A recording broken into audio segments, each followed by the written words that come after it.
Hello friends. మనం శ్రీమద్ వాల్మీకి రామాయణం నుంచి ఒక ప్రశ్నను పరిశీలిద్దాం. క్వశ్చన్ ఏంటంటే, in the Ramayana who was king Sugriva to honour his pledge and order the vanara army to search for Sita after he became distracted by royal pleasures doing so before Rama came to demand it. సుగ్రీవుడు వానరులకు రాజవుతారు. రాజభోగాల్లో మునిగి తేలుతూ ఉంటారు. అప్పుడు ఎవరు సుగ్రీవునికి శ్రీరామునికిచ్చిన మాట ప్రకారం సీతాన్వేషణ కోసం వానర సైన్యాన్ని పంపించవలసిందిగా హితబోధ చేశారు అని చెప్పి ప్రశ్న అడుగుతున్నారు. ఆప్షన్స్ వచ్చి తార, రుమ, అంగద, హనుమ. సమాధానం హనుమ. హనుమంతులు వారు సుగ్రీవునికి హితబోధ చేస్తారు. శ్రీరామునికిచ్చిన మాట ప్రకారం సీతాన్వేషణ కోసం వానర సైన్యాన్ని పంపించమని. మనం శ్రీమద్ రామాయణం కిష్కింధాకాండము 29వ సర్గలో పరిశీలిస్తే వర్షాకాలం పూర్తయింది. శరదృతువు ప్రవేశించింది. ఆకాశం నిర్మలమైంది. కానీ సుగ్రీవుడు ఇంకా కామభోగముల్లో మునిగి తేలుతున్నాడు. అంతఃపురం విడిచి రావడం లేదు. స్త్రీల సహచర్యంలోనే గడుపుతున్నాడు. తన భార్య రుమతోనూ తన అన్న భార్య తార సహచర్యంలోనూ ఆనందంగా గడుపుతున్నాడు. సుగ్రీవుడు కనీసం మంత్రులకు కూడా దర్శనం ఇవ్వడం లేదు. కార్యభారం అంతా మంత్రులకు అప్పజెప్పాడు. ఇంకా ఎవ్వరి వల్ల తనకు ఆపద లేదు అని నిర్భయంగా స్వేచ్ఛగా విహరిస్తున్నాడు. సుగ్రీవుని వ్యవహారం హనుమంతునికి నచ్చలేదు. రాముడికిచ్చిన మాట, చేసిన వాగ్దానము సుగ్రీవునికి గుర్తు చేయాలని అనుకున్నాడు. సుగ్రీవుని వద్దకు వెళ్ళి ఇలా అన్నారు: ఓ రాజా, నీవు రాముని మూలంగా ఈ రాజ్యమును కీర్తిని సంపాదించుకున్నావు. ఇంకా నీవు నీ మిత్రుడు రామునికిచ్చిన మాటలను నిలబెట్టుకోవాల్సిన సమయం ఆసన్నమైంది. నీవు రాముని కార్యము నిర్వర్తించాలి. మిత్రుల విషయంలో బాగా ప్రవర్తించే వాళ్ళు కీర్తిమంతులు అవుతారు. ఒక రాజుకు తన కోశాగారము, సైన్యము, తన మిత్రులు, తన ప్రభుత్వం, ఈ 4 అత్యంత ముఖ్యమైనవి. అందుకని నీ మిత్రుడు రామునికిచ్చిన మాట నెరవేర్చు. మిత్రునికిచ్చిన మాట నెరవేర్చిన వాడు అన్ని కష్టాలకు ఎదుర్కొంటాడు.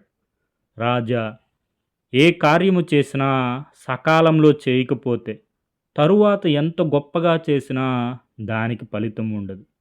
పైగా ఆ పని చేయనట్టే అవుతుంది.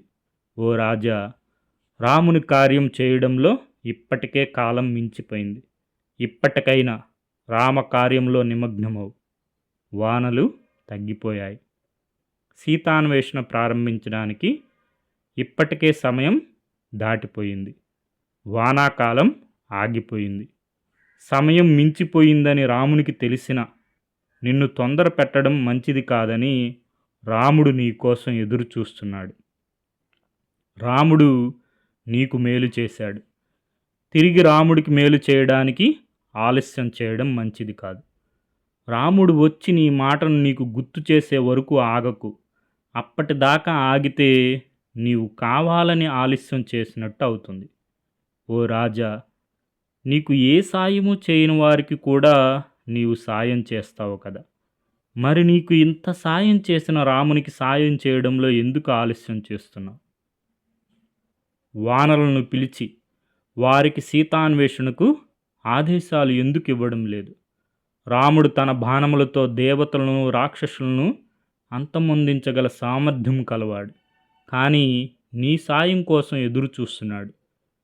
నీవు చేసిన ప్రతిజ్ఞను నెరవేరుస్తావా లేదా అని వేచి ఉన్నాడు. కాబట్టి ఓ వానర రాజా, నీకు ముందుగా ఉపకారం చేసిన రామునికి ప్రత్యుపకారం చేయడానికి ఉద్యమించు. మేమందరం నీ ఆజ్ఞ కోసం ఎదురు చూస్తున్నాం. నీ ఆజ్ఞ అయితే మేము భూమాకాశాలను గాలించి సీత జాడ తెలుసుకుంటాము. నీ ఆధీనంలో 1,00,00,000 కంటే ఎక్కువ సంఖ్యలో వానరులు ఉన్నారు. వారిని రామకార్యమునకు తగిన విధంగా నియోగించు, త్వరపడు అని హితబోధ చేశారు హనుమంతుడు. తన మంత్రి అయిన హనుమంతుని మాటలను శ్రద్ధగా విన్నాడు సుగ్రీవుడు. వెంటనే నీలుణ్ణి పిలిపించాడు. సీతాన్వేషణ కోసం వానర సేనలను అన్ని దిక్కుల నుండి కిష్కిందకు రప్పించమని ఆదేశాలు ఇచ్చాడు. సమస్త వానర సేనలను తన ముందు నిలుపువని ఆదేశాలు ఇచ్చాడు. 15 రోజుల్లో వానరులందరూ కిష్కిందకు చేరుకోవాలి.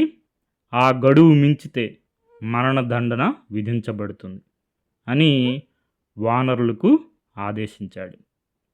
హనుమంతుణ్ణి, అంగదుల్ని, కొంతమంది వానర ప్రముఖుల్ని కలుసుకొనమని ఆదేశించాడు. ఆ ప్రకారంగా ఆదేశాలు ఇచ్చిన సుగ్రీవుడు అంతఃపురమునకు వెళ్ళిపోయాడు. ఈ వృత్తాంతం మనకి శ్రీమద్ రామాయణం కిష్కింధాకాండము 29వ సర్గలో ఉంటుంది. మూలం శ్రీమద్ రామాయణం కిష్కింధాకాండము, తేట తెలుగులో మొదలి వెంకట సుబ్రహ్మణ్యం గారు. Okay friends, thank you for watching.